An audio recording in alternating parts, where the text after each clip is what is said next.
Correcto. Doctor, buen día, ¿cómo le va? Muchas gracias por atendernos. Buenos días, Carlos. ¿Cómo están? Saludos a tu audiencia. Doctor, te molestamos para saber un poco, a ver un poco, para que nos explique brevemente tu voto en el caso de Reinaldo Javier Cucho Cabaña, porque, bueno, el disidente fuiste vos, mientras tus colegas votaron por la confirmación, digamos, de la prisión preventiva del acusado o del procesado en este caso. Sí, al fin y al cabo es un tema que fue discutido desde hace mucho tiempo.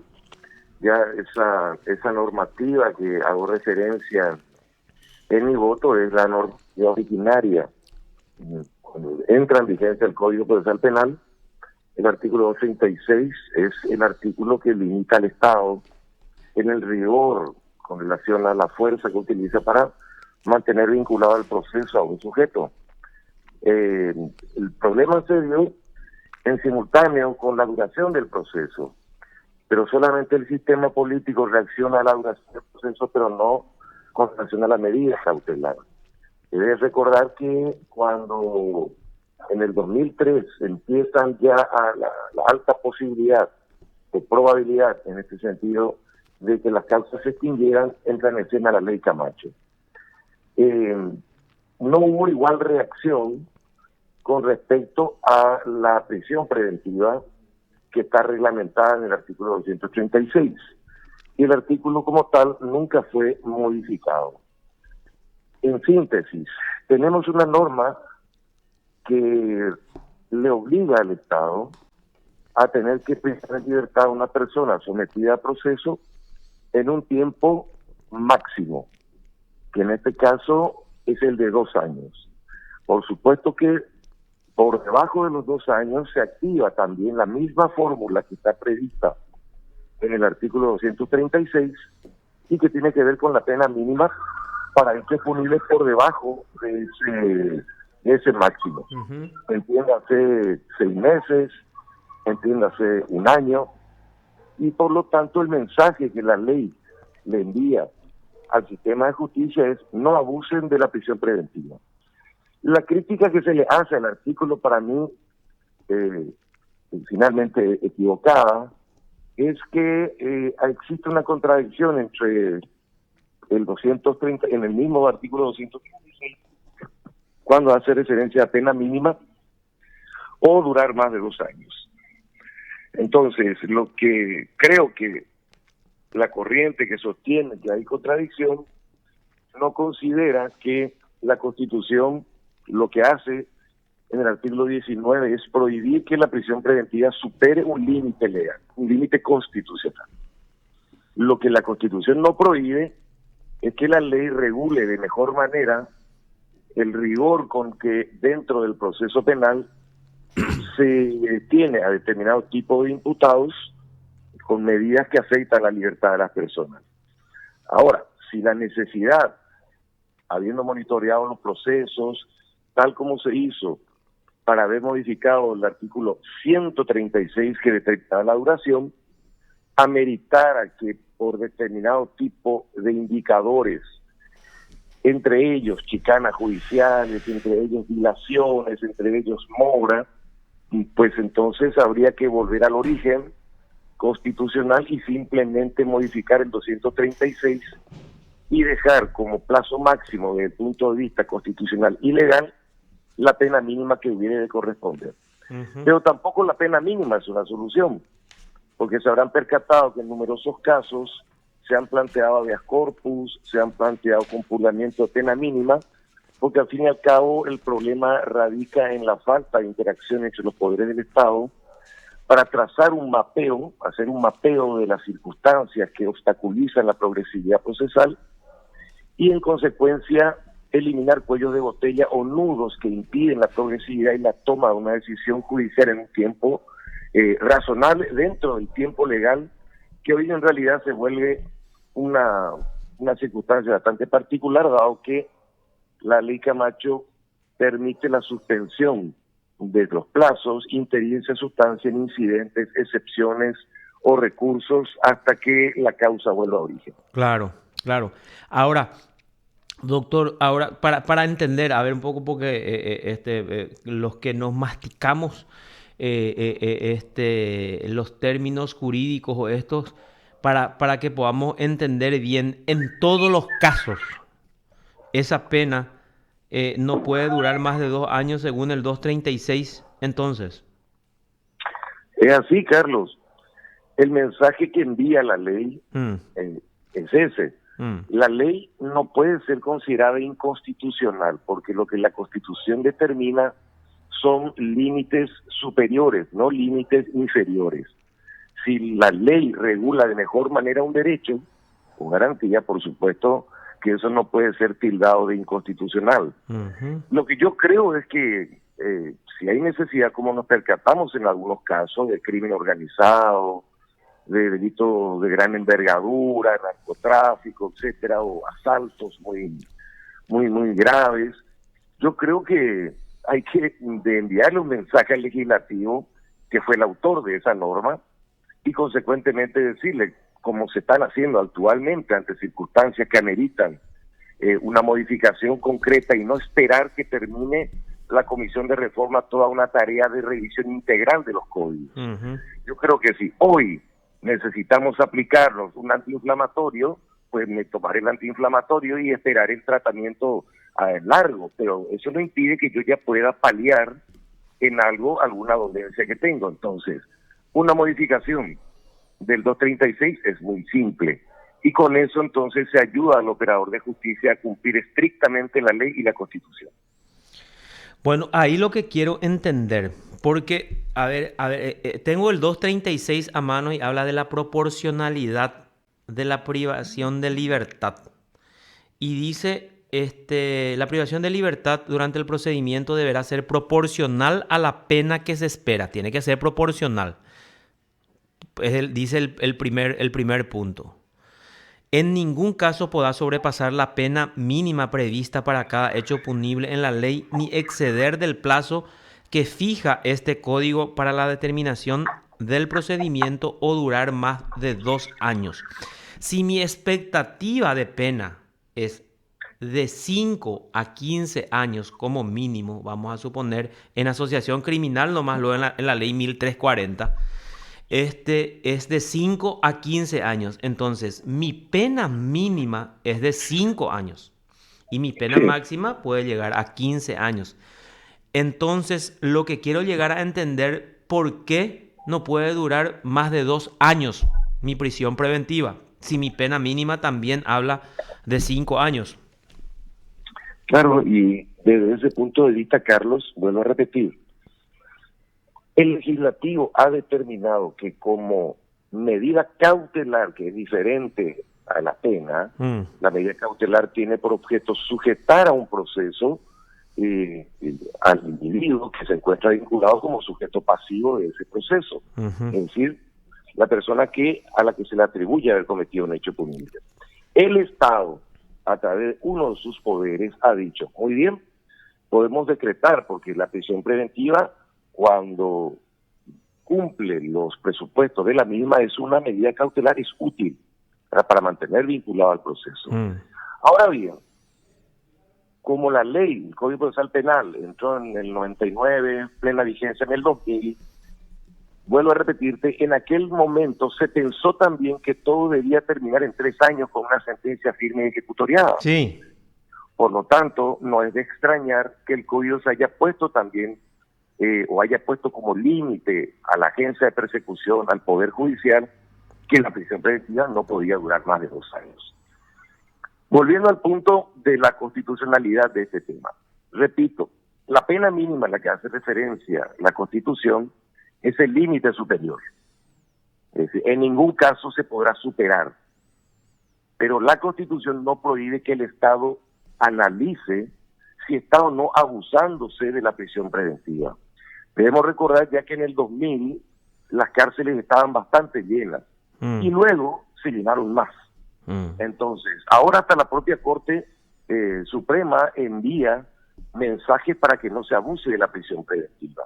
Pero lastimosamente no estamos haciendo tampoco los ajustes necesarios para respaldar la gestión de los jueces Y si se necesita una medida cautelar más extensa, pues entonces modifiquemos el 236, donde el Poder Legislativo le dice a los jueces: no se puede tener privado preventivamente con una medida cautelar de prisión preventiva a un individuo más del plazo de 2 años. Eso es lo que dice el legislativo, eso es lo que dice el 236. Claro. Independientemente de la pena mínima. Claro, pero en la debajo. primera parte dice la privación de libertad durante el procedimiento, o sea, la medida cautelar durante el procedimiento deberá ser proporcional a la pena que se espera. Y si la pena que a mí me espera es de 15 años, ¿es proporcional 2 años? ¿O es proporcional 5? ¿O es proporcional? Ahí quiero entender. No, te pregunto para entender, porque esa primera parte es la que quiero. Tiene que ser proporcional, dice. Bien, muy bien. A ver, primero tenemos que considerar que hasta la propia Constitución ya tiene un pequeño defecto. Ya ¿Sí? habla de pena mínima. Entonces, la ley en este momento tiene que reglamentar, desde mi punto de vista, por ejemplo, que la pena, la medida cautelar no podrá superar 2/3 o 3/4 partes de la pena mínima. Con eso solucionaríamos, porque con eso no llegaríamos a lo que la doctrina critica como un anticipo de pena. Porque si hoy le aplicáramos y le tuviéramos que dar la libertad por compuramiento de pena mínima, eso ya es un anticipo de pena, aunque sea la mínima. Sí. Entonces, acá hay que regular, para ajustar más la necesidad cautelar, hay que regular de nuevo esa normativa 236. ¿Y cómo tiene que dar, acá voy a anotar, cómo tiene que quedar redactado el artículo 236 para que no tengamos este tipo de discusiones ni disparidad, digamos, de criterios, para que no haya dudas con respecto a la interpretación de este artículo 236? Ok, dejemos en principio inamovible el primer párrafo que hace referencia a la proporcionalidad. Ahora, hoy por hoy está redactada de esa manera y determina, no obstante la ley, 2 años. Para el legislativo, la medida cautelar de privación de libertad, atendiendo originalmente a la duración del proceso, que era de 3 años, repito eso, porque eso no podemos dejar de considerar, porque ese 236 no fue modificado.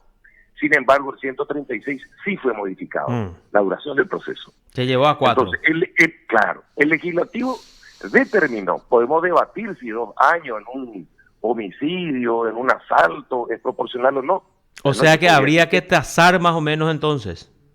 Claro. O sea, en los casos de homicidio, 4 años. No en los casos de crimen organizado, 5 años o 6 años, ¿o cómo es?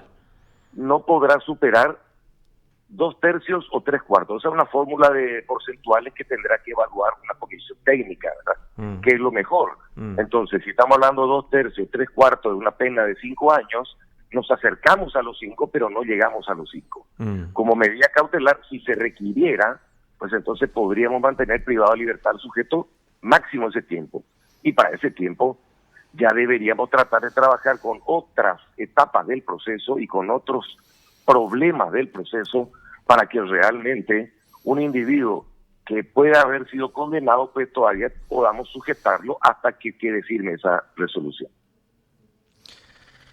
Y bueno, o sea, vamos a trabajar por la modificación desde tu punto de vista, entonces, por este artículo 236. Ahora, lo que yo me pregunto como ciudadano, en el caso de Reinaldo Javier Cabañas, ¿verdad? Está acusado por varios hechos punibles: tráfico internacional de drogas, asociación criminal, o sea, su expectativa de pena no sé si se va por los 25 o 30 años. Entonces, liberarle a los 2 años, no sé si es proporcional, y sobre todo por el hecho que se le atribuye, que es tráfico internacional de drogas, más asociación criminal, más lavado de dinero. O sea, estamos hablando de una organización internacional y nacional también, en el sentido de que había toda una... repitiendo, o sea, una banda criminal dedicada al crimen organizado transnacional en este caso.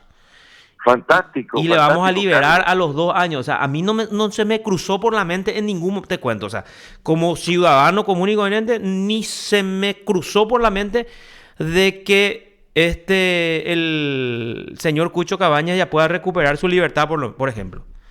Bueno, pero Carlos, pero yo comparto plenamente tu percepción ciudadana. Mm, Primero, mm. bueno, en tu caso no, porque tengo entendido que vos manejas mucho mejor el Código Procesal Penal que el ciudadano, que no Sí, es manejo un abogado, que poco está más, por ahí, pero ¿verdad? y dentro de ese Pero, manejo incluso, entonces le claro, agrego.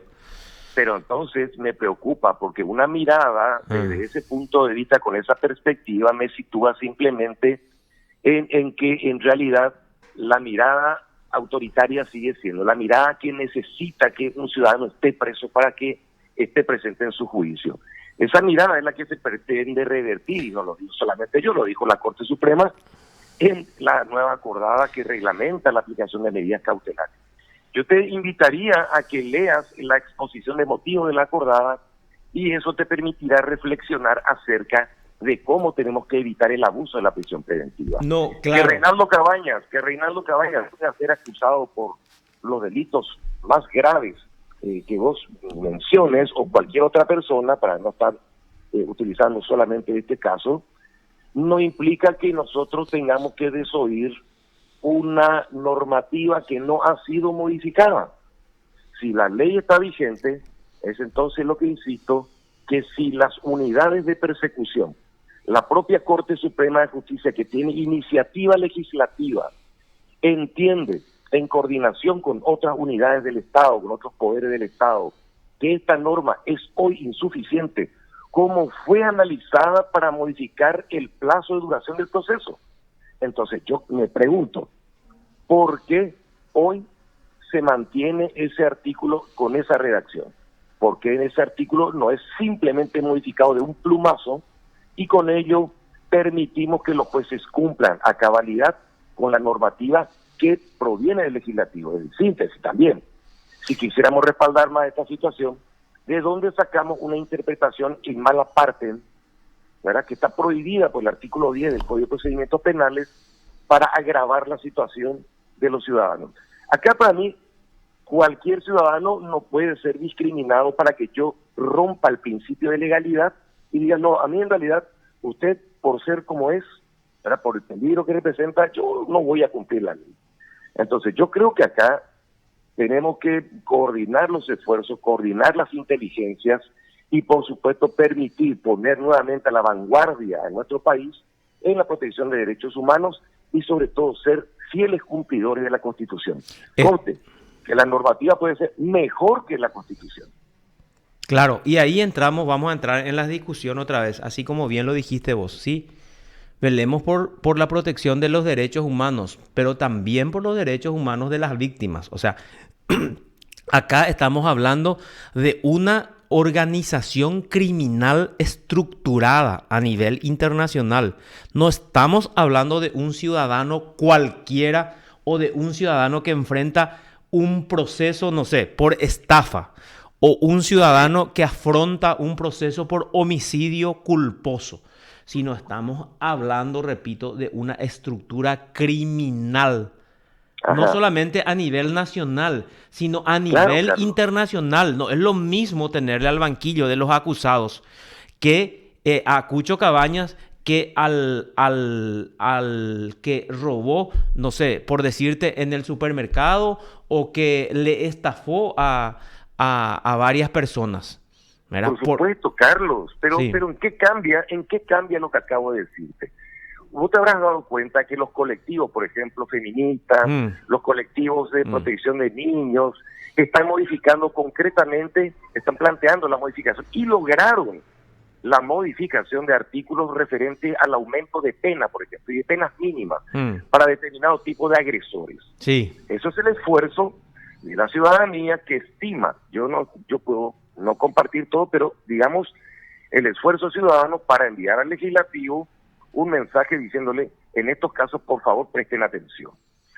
Vuelvo al punto en que hoy, ¿qué haríamos con cualquier sujeto que pertenezca a redes internacionales delictuales, con todo el paisaje exacto. delictivo con el que has presentado a la ciudadanía, el escenario en el cual se enfrenta un juez. Claro. El peor de los criminales. Sí. Pero sin embargo, el mínimo de la pena que podría corresponderle al peor de los criminales ha sido agotada.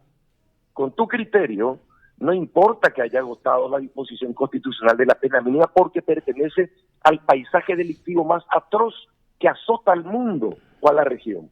Entonces, con tu criterio, aún habiendo compurgado la pena mínima de la Constitución, ese individuo no es merecedor de ninguna protección, porque es un enemigo social. Claro, el hecho que es un enemigo social, pero yo digo en el sentido, primero la norma es acá, no sé, no es del todo clara en todo caso, ¿verdad? El artículo y cada uno va a su interpretación. Ahora, mi interpretación sería por la mayoría, ¿verdad? En el sentido de que, bueno, iría por la aplicación de esa pena mínima de 5 años. Pero como vos estás diciendo, entonces, tenemos que modificar, es importante entonces que haya también una iniciativa del Poder Judicial, porque la Corte creo que tiene esa iniciativa también, o sea, puede presentar esas propuestas o esos proyectos ante el Poder Ejecutivo, ante este tipo de situaciones y de planteamientos que se presentan. ¿Bien lo puede hacer también el Poder Judicial o no? Sí, señor, por supuesto, pero a mí si me preguntaras, yo te diría que el que debe estar más preocupado en todo esto es el Ministerio Público, es él el investigador, es él el que tiene que cautelar la investigación y tratar de lograr con su pedido que un sujeto esté presente en un juicio y esté presente al momento de ejecutarse la pena. Por lo tanto, yo no sé quién se está lavando las manos, al mejor estilo Pilatos, ¿verdad? Pero no se está en este momento poniéndose la camisa o el saco para llevar a una reunión de política criminal, una reunión que hoy por hoy puede ser lograda directamente ya en la reforma, pero no esperar que esta reforma que está siendo elaborada por la Comisión de Reforma Penal termine su trabajo. Necesitamos hoy una revisión urgente, y yo le pongo la cereza a eso, que modifiquemos y enviemos el mensaje de que la medida cautelar de prisión preventiva no debe superar 2/3 o 3/4, el porcentaje que lo vean ellos, ¿verdad? Entonces, no vamos a alcanzar ni siquiera la pena mínima, pero va a ser proporcional a la pena mínima que se espera en ese sujeto, con relación a ese sujeto. Claro que lo podemos hacer. La pregunta es, ¿por qué no lo hacemos? Una buena pregunta que deberían responder otros y no yo, ¿verdad? Necesariamente. Bueno, y bueno, pero también o sea, es importante que el Poder Judicial lo responda y sobre todo la Corte a través de sus fallos, como se dio en el caso de los procesos abiertos a las personas que conducían en estado de ebriedad. En ese caso, a partir de un fallo de la Corte se fue modificando todo. Cuando la Corte se animó por fin, con voto de mayoría también, a decir, este no es delito, porque no está bien elaborada la norma. Y bueno, se trabajó ahí en la modificación de la norma efectivamente. O sea, sería una especie, algo similar más o menos entonces, doctor. O sea, a través de sus fallos que el Poder Judicial dé ese mensaje de que esa norma no está bien y que impulse la modificación de este artículo. Yo te diría, yo siempre hago un paralelismo con la medicina y con la enfermedad, Carlos. No sé si necesitamos que la Corte empiece a construir una línea jurisprudencial que la hubiese hecho hace mucho tiempo, pero la línea jurisprudencial o de precedente que yo conozco de la Corte en este sentido es absolutamente contraria a lo que yo formulo. Y esa es la línea que están siguiendo los jueces. Es decir, hay un respaldo en precedente de la Corte dando a entender que lo que prevalece en ese artículo no son los 2 años, sino lo que prevalece es la pena mínima. Entonces, yo insisto en mi posición, que creo que tiene respaldo legislativo, tiene respaldo constitucional y tiene respaldo convencional. Entonces, el punto está que si se necesita modificar, como se necesitó modificar la duración del plazo, pues que se haga, por Dios. Yo no sé qué es lo que se espera. Yo no esperaría la jurisprudencia cambiante de la Corte en ese sentido. Yo me sentaría hoy como Ministerio Público a trabajar, porque el Ministerio Público también es contralor de la Constitución y no puede tener una visión contraria al espíritu de la Constitución.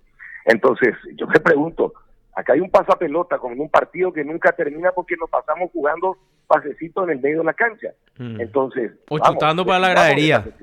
O chutando a la gradería. Mm. Entonces, vamos, terminemos con esto, porque la ciudadanía sí espera algo de seguridad y liderazgo de las instituciones y sobre todo que tengamos reglas claras. Y no solamente la ciudadanía en general, los operadores de justicia. ¿Y vos crees que eso podamos conseguir? ¿O tu... A ver, tu expectativa es poca, media, alta en ese sentido? Bueno, yo te diría que mi esperanza es grande, es lo que puedo decirte, pero expectativas no te sé decir. Correcto.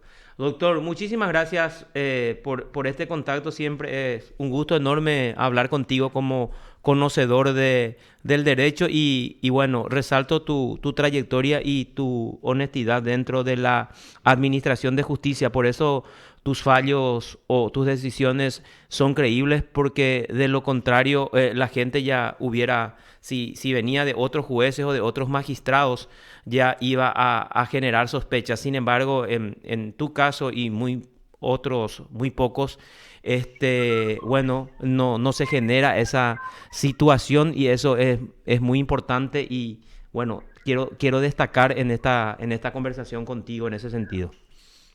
Gracias, Carlos, gracias. Yo simplemente espero que la Corte ayude, el Ministerio Público ayude, el Legislativo ayude, porque creo que hay muchos jueces, como todos los jueces, porque todos estamos en la misma situación. Y bueno, claro, la trayectoria, la seguridad con la que ya estamos hoy nos permite quizás extender las alas y volar más, sí, más señor, alto y con mayor velocidad. Pero también tenemos más seguridad que es lo que pido para los colegas, y eso está en manos de la Corte, está en manos del Legislativo, en manos del Ministerio Público, una reunión estratégica y que se permita entonces algo de claridad y sobre todo seguridad al analizar la normativa vinculada a la prisión preventiva. Correcto, doctor. Que tengas una muy buena jornada. Un gusto hablar contigo, Gracias, doctor. Carlos. Hasta Saludos luego. a todos ahí. Gracias. Hasta luego. Te informó PBS Radio TV Digital.